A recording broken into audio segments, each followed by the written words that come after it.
안녕하세요. 저는 이혼 후 아들 하나를 키우며 살고 있는 30대 중반의 여자입니다. 경제력 때문에 이혼만은 하지 말자 생각하며 8년을 참았습니다. 돈이 뭔지 많지도 않은 남편 월급이 아쉬워서 백인잎을 눈물로 적시며 혼자 참았던 날이 많았는데요. 지금 저는 돈도 갑질 가득했던 시댁과 남편으로부터도 다 자유로워졌습니다. 이제는 조금은 담담하게 얘기할 수 있는 그때의 사연을 말해보려 합니다. 저는 20대 초반에 그 남자를 만나 결혼을 했습니다. 저는 집안 형편상 상고를 졸업하고 식품공장 사무직 경리로 일을 했었어요. 그 남자는 저보다 6살이 많았고 같은 사무실의 대리였습니다. 어린 나이였고 처음 해보는 사회생활이었기에 모든 것이 다 낯설고 어렵기만 했죠.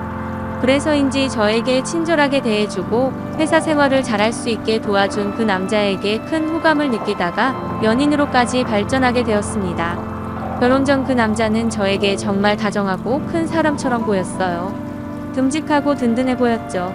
저는 중학교 때 아버지가 돌아가셨어요. 그 후로 엄마랑만 살았는데 저희 엄마 저에게 참 잘해주셨지만 제 마음 한켠에 아버지에 대한 결핍이 있었던 것 같아요. 그 남자는 꼭 아버지의 빈자리를 채워주는 것 같았습니다. 그렇게 사귀다가 임신을 했어요. 그 남자는 제가 임신을 했으니 그참에 결혼까지 하자고 하더라고요. 하지만 그 남자 집안 형편도 그리 좋지는 않았습니다. 그 남자는 부모님과 같이 살았는데 만약 결혼을 하면 저도 같이 부모님과 함께 살아야 된다고 하더라고요. 저희 엄마 그 얘기 듣고 참 많이 우셨습니다. 그렇게까지 결혼 꼭 해야겠느냐고요. 하지만 저는 그때 그 남자가 너무 좋았고 또 뱃속의 아이도 포기하고 싶지도 않았어요. 그래서 결국 결혼을 하게 되었습니다. 그런데 참 어떻게 보면 뻔할 수도 있는 말이지만 그 남자 결혼하고 보니 참 다른 사람이더라고요.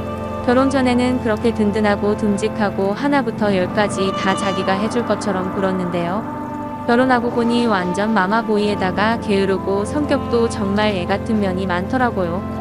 자기 기분 상하게 하면 며칠이고 말 안 하는 건 물론이고 집안 분위기까지 험악하게 만들어서 옆 사람 눈치 보게 만드는 그런 사람이요. 게다가 결혼 전에는 회사에서 늘 마주쳐서 그런지 모르겠지만 마치면 같이 밥 먹으러 가고 놀러 다니고 시간을 많이 보냈거든요. 그런데 막상 결혼 후에는 집에 거의 붙어 있지도 않았습니다. 맨날 술 약속이니 친구 모임이니 뭐니 하면서 저는 집에 홀로 놔두고 혼자만의 시간을 즐기고 다녔죠. 꼭 총각처럼요. 그 집에 기댈 사람이라고 남편 하나뿐인데 참 많이 외로웠습니다. 게다가 시부모님 결혼 전에 찾아뵀을 때도 저를 탐탁치 않아 하시긴 했어요. 제가 돈 모아놓은 것도 없고 친종도 그저 그렇다면서요. 그런 말씀이 참 속상했지만 바보 같았던 저는 제가 더욱 잘하면 될 거라고 생각했고 잘 보이고 싶기만 했습니다. 스스로 을을 자처한 거죠. 그런 식으로 숙이고 들어간 결혼에서 대접받을 리가 없고 행복할 리가 없었습니다. 저는 배가 불러오면서 회사는 그만둬야 했는데요. 그 후로 집안일은 모두 제 차지가 되어야 했습니다. 시부모님과 함께 살다 보니 몇 끼 식사도 다 제가 차려드리고 한숨 돌린 틈도 없이 온 집안을 쓸고 닦아야 했어요. 워낙 오래된 집이고 자질구레한 물건들이 빼곡하다 보니 솔직히 제가 나름대로 치우고 정리를 해도 늘 어수선하고 지저분했습니다. 하지만 땅바닥에 머리카락이라도 떨어져 있으면 게으르다고 집에서 하루 종일 뭐하느냐 혼을 내고 입을 대셨기에 저는 매일같이 부지런히 집을 치워야 했습니다.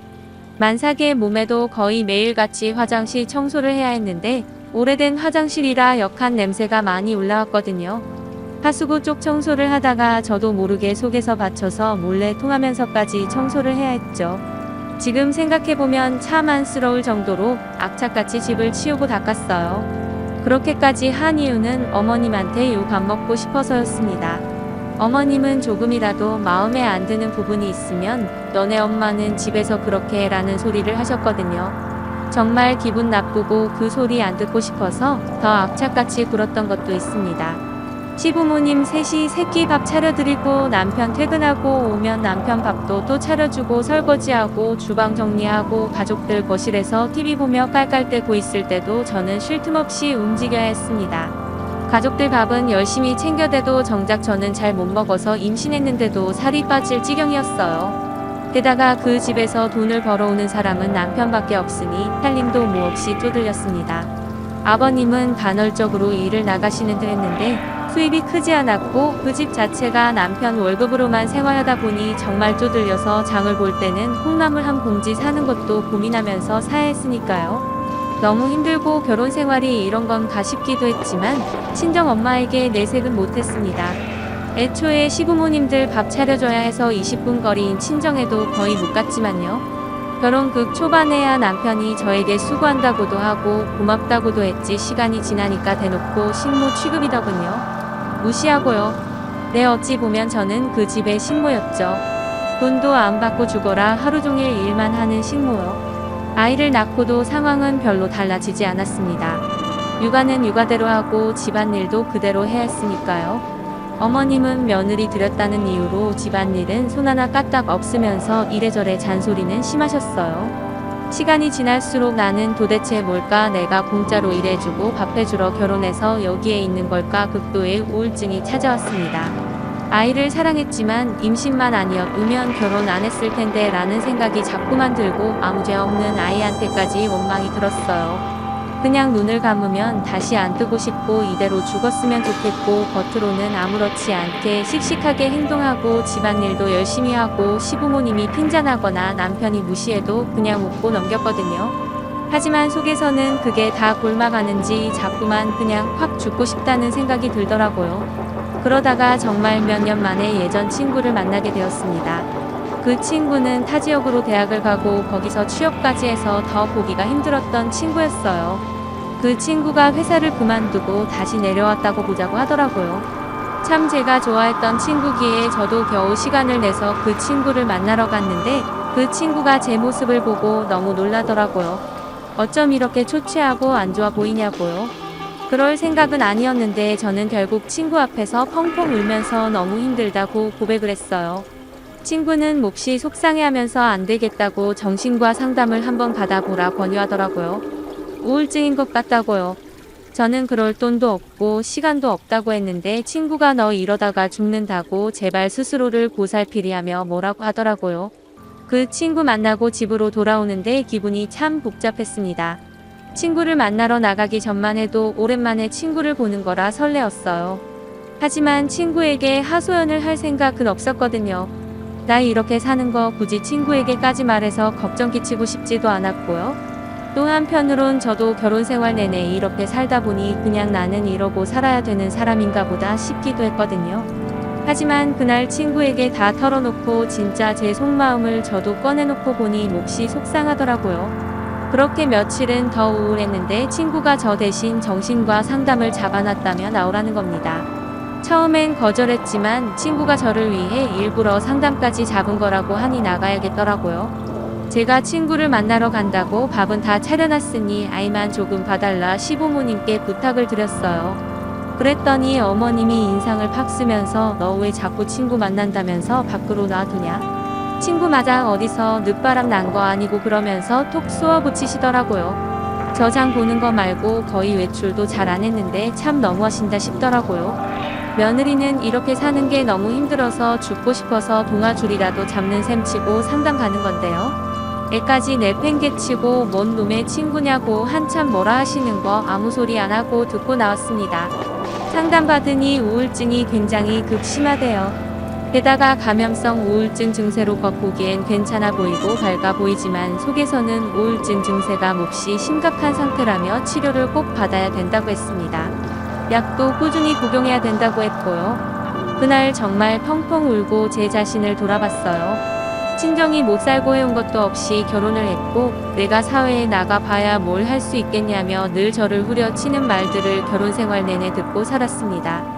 자꾸 듣다 보니 저도 제가 그런 것 같았고요. 그저 집에서 살림이나 죽어라 하고 밥 차리고 애 보고 기죽어서 살았는데 뭔가 그때 일을 계기로 저도 좀 정신이 들었던 것 같아요.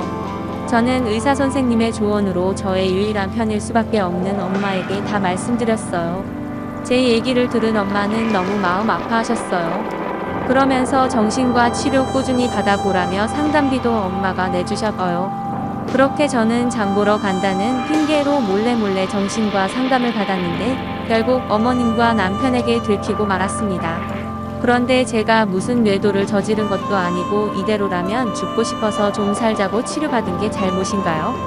시어머니는 제가 장 보러 나간 데 놓고 자꾸 늦게 들어오니까 뭔가 수상하다면서 남편에게 다 일렀다고 했습니다.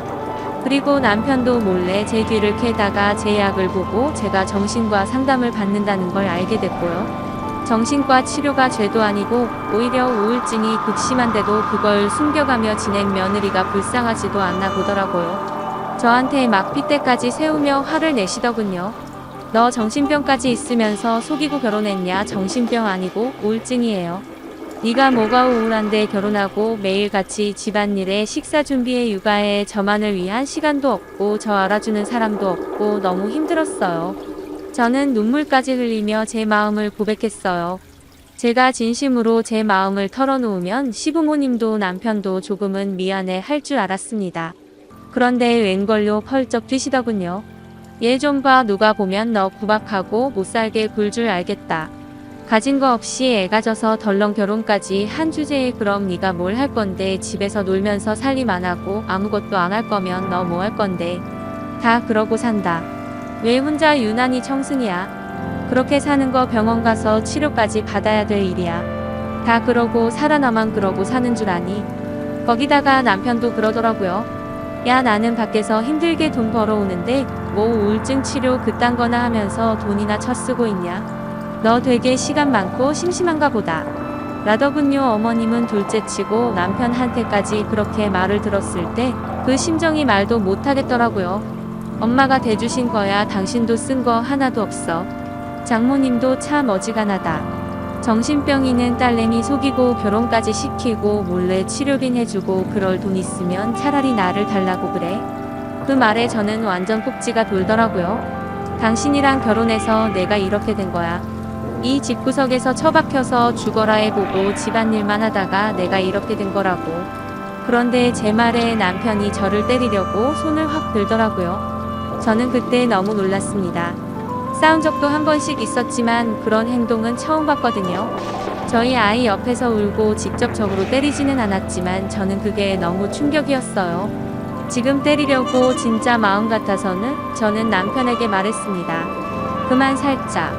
뭐 나 죽을 것 같아서 이렇게 살다가 죽을 것 같아서 상담받은 거 맞아. 그런데 내가 살려면 결국 여기서 벗어나야겠더라고. 제 말에 남편도 시부모님도 비웃 넣습니다.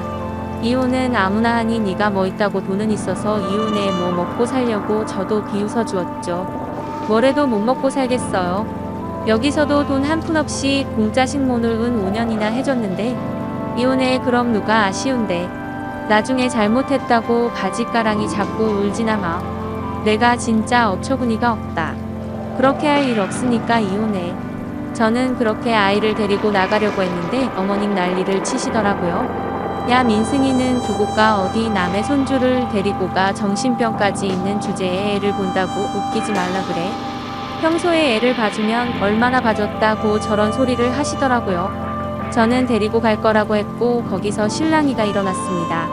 애가 너무 울고 저도 너무 흥분한 상태라서 일단은 저만 나오게 되었어요. 그렇게 친정으로 가게 되었는데 애 생각에 너무 눈에 밟혀서 친정 엄마에게 울면서 하소연했죠. 하지만 저희 엄마는 민승이가 눈에 밟혀도 좀 참을 하셨습니다. 한창 손 많이 가는 시기인데 너 없이 그 사람들 고생 한번 해봐야 된다고 그러면 자기들이 먼저 데리고 가라고 할 거라고요. 저는 아이가 너무 눈에 밟혀서 힘들었지만 제가 달라고 한다고 줄 인간들도 아니었기에 일단 기다렸습니다. 이혼 준비도 하면서요. 남편은 전화해서 애까지 버리고 집 나갔다고 잘하는 짓이라며 저를 조롱했고 저는 그런 폭언들까지 다 증거로 모았습니다. 저는 그동안 일방적으로 폭언을 당했다는 걸 주장했고 남편은 제가 일방적으로 집을 나갔고 정신과 치료를 숨긴 걸 빌미삼아 반박하며 양육권도 못 준다고 했습니다. 그런데 웃긴 게요. 정말 저희 엄마 말대로 이혼 소송 시작하고 2달도 채 안 돼서 저한테 양육권 준다고 했습니다. 애초에 제가 싫어서 아이 못 준다고 한 거지 애를 제대로 보실 분들이 아니었거든요. 남편은 더욱 그렇고요. 저희 시부모님도 엄청 게으른 성격들이고 입으로만 이래라 저래라 지 아이 밥 한번 제대로 차려준 적이 없는 분이거든요. 저희 애도 좀 예민한 기질이 있는 편인데다 남편이나 아버님은 아예 나 몰라라 하니 어머님 혼자 힘들었을 겁니다. 결국 아이는 데리고 가라고 했어요. 게다가 말하는 거 들어보니 아이가 없어야 당신 아들이 재혼하는 것도 쉽다고 생각하셨던 것 같고요. 저는 다시 아이를 데리고 왔고 양육권도 제가 갖기로 합의를 했습니다. 위자료도 제가 갖고 있는 증거가 별로 없고 약해서 그냥 적은 금액으로 합의 보고 이혼도 했고요. 저는 그때 하루라도 빨리 그 사람들과 인연을 끝내고 싶은 생각뿐이었습니다. 그렇게 이혼을 했는데 정말 홀가분하고 속 시원하고 그렇게 좋을 수가 없더라고요. 애초에 좋은 거 하나 없는 결혼 생활이었기에 더 홀가분했던 것 같습니다. 하지만 그 후 돈을 벌어야겠다는 생각이 들었어요. 이제 혼자서 아이를 키워야 되는데 언제까지 엄마한테 기댈 순 없으니까요. 저는 엄마 가게에서 함께 일하기로 했습니다. 엄마는 갈치조림 식당을 하셨는데 장사가 그렇게까지 잘 되는 건 아니어서 저까지 필요한 상태는 아니었어요. 하지만 제가 취업이 잘 안 돼서 일단은 엄마 가게에서 일을 돕기로 했죠. 그렇게 일을 시작했는데요. 딸의 입장에서는 엄마 식당이 마냥 맛있고 좋아 보였거든요. 근데 제가 일하는 입장에서 보니 단점들이 보이더라고요. 음식들도 맛이 평이한 것 같고요. 그래서 저는 본격적으로 문제점들을 찾아내고 엄마와 함께 음식에 대한 보완도 하기 시작했습니다. 원래도 음식 만드는 걸 워낙 좋아했고 손맛도 꽤 있다고 자부해요. 저희 시부모님 매일 저한테 잔소리해도 제가 만들어준 음식은 좋아하셨거든요. 더 맛있게 만들기 위해 쉬는 날에도 맛집을 다니면서 보완을 했고 주방 동선도 개선을 많이 했죠. 그리고 홀도 어수선하고 지저분한 분위기여서 대대적으로 정리를 했습니다. 원래는 동네 분들만 주로 왔는데 여러 가지 홍보도 시도해가며 젊은 사람들과 타 지역 사람들까지 모을 방법을 생각했죠. 그때 제 모습에 제가 놀랐어요. 결혼 기간 동안 수동적으로 매일 밥하고 집안일만 하고 무기력했던 제가 열정적으로 고민하고 뛰어다니고 노력한다는 모습이 너무 기뻤거든요. 병원에서도 저 같은 경우는 스트레스성 우울증이었는데 결국 스트레스의 근원이 사라진 상태라 엄청 호전이 되었다고 하셨고요. 그렇게 신나고 재밌게 일을 했습니다. 제가 그렇게 일하는 걸 좋아하는 사람인지 그때 알았네요. 하늘은 스스로 돕는 사람을 돕는다는 말처럼 제가 그렇게 애사를 가지고 열심히 하니 장사도 점차 잘 됐습니다. 입소문까지 타면서 멀리 동네 분들까지도 많이 찾아와 주셨고요. 바쁜 타임에는 밖에서 대기하는 분들까지 있을 정도였죠. 돈 버는 재미가 이런 거구나 너무 행복했습니다. 정말 눈코 뜰 새 없이 엄마와 일했고 너무 바빠서 직원도 고용했어요. 하지만 너무 내부가 좁아서 받을 수 있는 인원이 너무 적어 고민하다가 마침 근처 상가에 넓은 1층 자리에 임대가 생겼더라고요. 그래서 그곳에 요점식의 가게를 하나 더 내게 되었어요. 저희 가게에서 수용이 안 되는 손님분들은 그곳으로 갈 수 있게 한 거였죠. 엄마와 저는 직원도 더 늘리고 더 열심히 일을 했습니다. 나중에는 직원을 많이 늘리면서 엄마와 저도 여유 시간이 많이 생겼어요. 저도 맨날 아이가 유치원 하원하고 오면 가게로 데리고 왔는데 그러면 아이는 가게에 딸린 작은 공간에서 혼자 놀거나 TV를 봤거든요. 그게 늘 마음에 걸렸는데 시간적 여유가 생기고부터는 아이를 데리고 많이 다니게 되었죠. 돈 걱정해서 아이 옷이나 물건도 주로 물려받거나 중고매매를 이용했는데 이제 필요한 게 있으면 사줄 수도 있고 좋은데 데리고 다닐 수도 있으니 그렇게 좋을 수가 없더라고요. 저도 아이랑 엄마랑 시간을 많이 보내고 싶어 차도 마련했고요. 이혼 전 그렇게 답답이 시절로 살았던 게 마치 전생인 것처럼 저는 완전 달라진 모습으로 살았던 것이었습니다. 그렇게 3년이 지났을 때였어요. 저는 연희 때와 마찬가지로 가게에서 일을 하고 있었는데요. 저는 주방에서도 일을 하고 홀에서도 일을 하거든요. 그날은 홀이 워낙 정신없어 보여서 홀에서 주문을 받으려 할 때였습니다. 정말 반갑지 않은 불청객이 저희 가게를 찾아왔더라고요. 바로 전 남편과 전 시부모님이었습니다. 주문 받으러 그 테이블에 갔다가 그 얼굴들을 보는데 진짜 그때 생각이 나면서 기분이 확 가라앉더라고요. 어떻게 여기서 다 보냐? 시모 저를 보고는 위아래로 훑어보더니 픽 비웃더라고요. 집에서 밥하고 빨래하고 밥순이로 살기 싫다고 나가더니 결국 나가서도 밥 해주는 식당 취업해서 이러고 있냐 그러면서 웃는 거예요. 저는 어이가 없더라고요. 식당에서 일하는 게 뭐 어때서요? 그 거지 같은 집에서 일할 때보다 훨씬 좋은데요. 제 말에 어머님 표정 싹 굳더라고요. 전 남편도 발끈하고요. 너 말 다 했냐? 백고 식당에 밥 먹으러 왔으면 주문이나 하세요. 전 남편 제 말이 빈정대더군요. 그래도 꼴의 맛집이라고 유명한 데 취업했네. 야, 이혼하고 이렇게 살려고 그렇게 아득바득 이혼해달라 그랬냐? 그 말에 제가 그랬죠. 이렇게 사는 게 뭔데? 아니다, 너랑 잘 어울린다. 여기 맛집이라고 유명하긴 하던데 돈 많이 주냐? 얼마나 주냐? 저는 짜증이 나서 말했습니다. 주문 안 할 거면 나가. 그 말에 어머님 발끈하시더군요. 내 돈 주고 밥 먹으러 왔는데 네가 뭔데 나가라 말아야. 일개 직원 주제에 네가 사장이야 사장이. 너 이런 식으로 손님 쫓아내는 건 아니야. 정말 부끄러운 줄도 모르고 큰 소리로 그렇게 말하는 겁니다. 그 바람에 다른 손님들까지 쳐다보고요. 그래서 제가 그랬죠. 쫓아낼 만하니까 하죠. 제가 사장이거든요. 마음에 안 드는 손님 안 받으면 그만인데요. 제 가게에서 나가세요. 그쪽들한테 줄 밥 없거든요. 제 말에 전시모 비웃더라고요. 웃기고 있네. 네가 여기 사장이라고? 네가 무슨 여기 사장이야. 너네 사장한테 다 말해줄까? 어디 잘려볼래? 그 순간 갑자기 그 테이블 위로 소금이 촥 뿌려졌습니다. 전시모 놀라서 일어나고요. 쳐다보니 저희 엄마셨어요.